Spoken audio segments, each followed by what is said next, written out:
In our last episode, we broke free from Barra de Navidad and started working our way farther south down Mexico's Pacific coast. This time around, we explore the shipwreck of the San Luciano and make another push south towards Central America.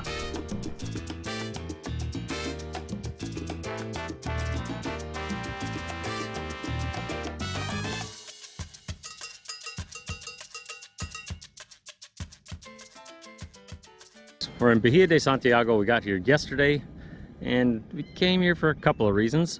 First, it's because it was the next bay south and we're going south, so we should see it. But beyond that, the big reason we wanted to come here is because of that right over there. There is a sunken ship. In 1959, there was a Category 5 hurricane that came through the area, did a whole lot of damage, took more than a few lives. And a 300-foot ship, the San Luciano, took on some damage and sunk in this bay. And it's right over there. And it's supposed to be some pretty good snorkeling. So, we're gonna go check it out. The water when it's So, we hopped in the dinghies and we were off. You can see your anchor on the bottom though. Yeah, that's nice. You couldn't see 5 feet yesterday. Yeah, I couldn't see anything. To that. There it is. San Luciano. Sank in 1959 with the hurricane. We have history. Yeah, Really? It was 59? 1959. Wow. Category 5 hurricane came through. I'm excited. Going snorkeling. See you later.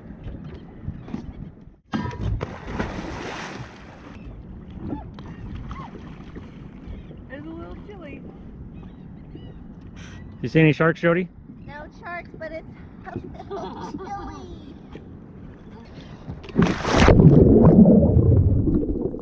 Okay, I gotta clarify something on this shipwreck. When we pulled into Santiago, we have a guidebook and I talked to a couple of locals that all said this San Luciano shipwreck went down in 1959 in a big hurricane. But they're wrong! Since I'm a guy who likes to have useless information rattling around in here, and I like to know the history of things we're looking at, did a little research. So if you're interested in the history of this thing, I'll put a link down in the description to one of these articles I found. That's pretty good. See ya! Local lore says the San Luciano went down in a 1959 hurricane. But that's not exactly accurate. The San Luciano was built in 1892 as a 300-foot auxiliary sailing ship originally named the Argyle. And even though she was originally designed as a cargo ship, after changing hands multiple times, she was converted to an oil tanker. And contrary to local lore, a hurricane wasn't her demise. On August 6, 1965, she struck a submerged rock and tore a big old hole in her bow. So, she anchored in Bahia de Santiago, and after a diver determined the damage was too great to repair, she was sold for salvage. After a 73-year working career that spanned 2 world wars, she's now a sunken treasure in Bahia de Santiago.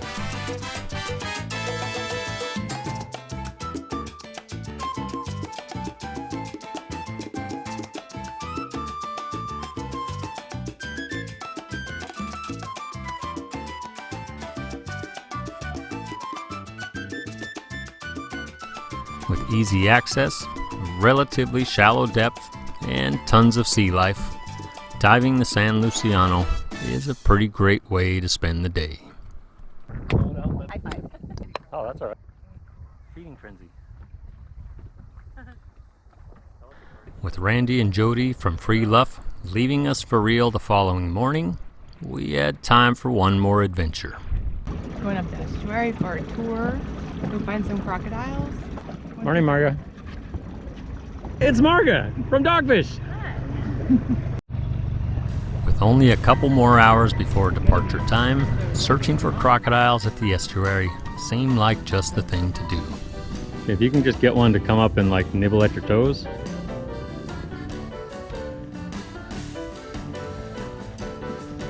Even though we searched and searched, no crocs were found. But we all survived, and that's what we call a success. Nice.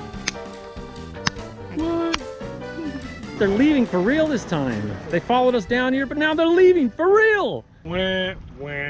See you guys. Come in here. Hey, bud. Love you guys. Love you too. Love you too. Oh. Don't make me. It's been fun, It's guys. been fun.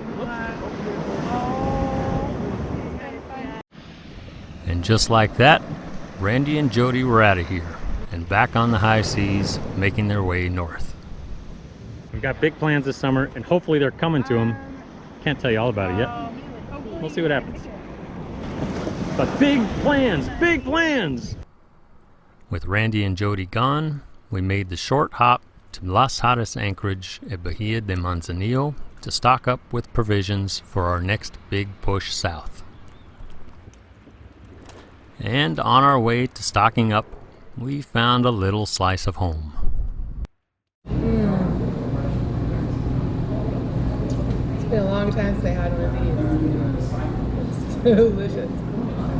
Little taste of home. In Manzanillo, Starbucks. That's our house down there. Ooh, I got a new pillow.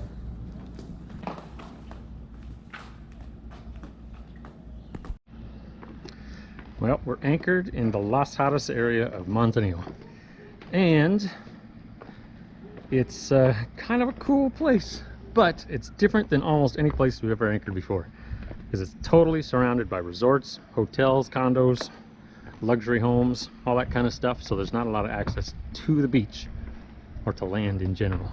But we found this place, and they got a pool, and they don't care if we go in it. It's pretty awesome. The Paradise Restaurant and Hotel in the Las Hadas anchorage was the only cruiser-friendly place we found. Not only did they give us access to shore and use of their swimming pool, they had some pretty decent food and drinks and a pretty great view. There's our house, way out there. But the next morning, we were out of there.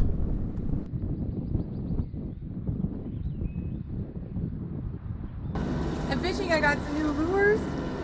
I catch some good stuff. We resupplied fishing lures in Manzanillo. I'm excited. After a quick couple of days, we left the industrial seaport of Manzanillo behind and started pushing our way south down a remote stretch of the Mexican coastline. Well, we're heading farther south today. We left Manzanillo this morning, bright and early-ish. Not quite as early as we'd hoped, but we're out and we're moving. So we're shooting for a place called Punta Cabeza Negra, which is about a 50-mile hop from where we started. It'll be a little bit of a long day, and actually probably a long day. It's going to be an upwind slog the whole way, which is sort of strange because just about 10 miles farther offshore there's a north wind blowing, but right where we're at here up against the coast there's kind of a vortex. So we're going upwind in about 12-15 knots of breeze, but we're moving along pretty good. But it's going to be a long slog.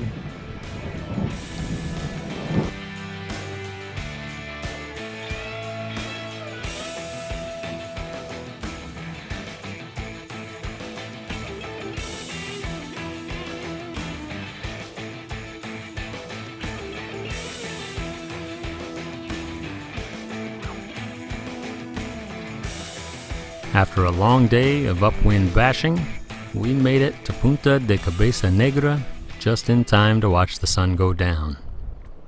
And thanks to some limited access to shore, the next morning we were out of there.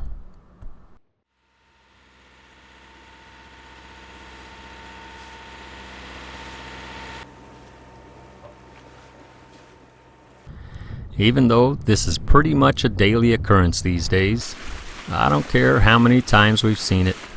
Hanging out with a big old pot of dolphins, it just never gets old.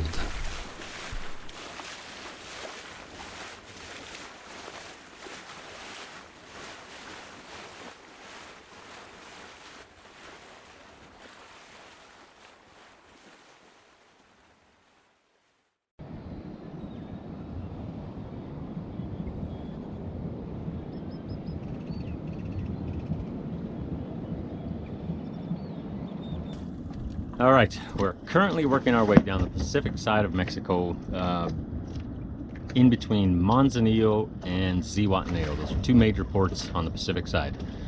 In between those ports are about 200 miles, and it's a stretch of coast that is generally overlooked by most cruisers for a couple of reasons. But the biggest is there are really no good protected anchorages. It's wide open ocean roadstead type anchorages, and the place we're at today, which is, I can't remember the name of this place. It's I can't remember the name of this place, but anyways, there's no protection coming from anywhere. So we're actually anchored just outside the surf line. There's about a 6-foot swell rolling through, so it's pretty bouncy. We're tossed around. Got a stern anchor out to keep us pointed into the swell, but this is the kind of anchorages you get. So most people don't stop here, but we have what's called FOMO. It's the fear of missing out.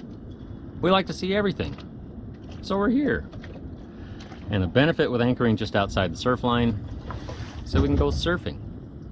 So just off the back of the boat, you can hop in the water, paddle to the break, and you're surfing within about 30 seconds. But the other challenge, I guess, is that to go see shore, you got to get through the surf. So we're putting the dinghy in the water. We're gonna go try to check out this little town and see how it goes.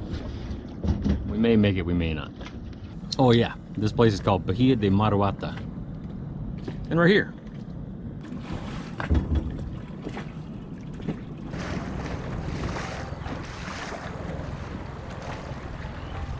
And that's about it for this episode. Thanks for watching, and join us next time as we explore this little remote gem of a spot.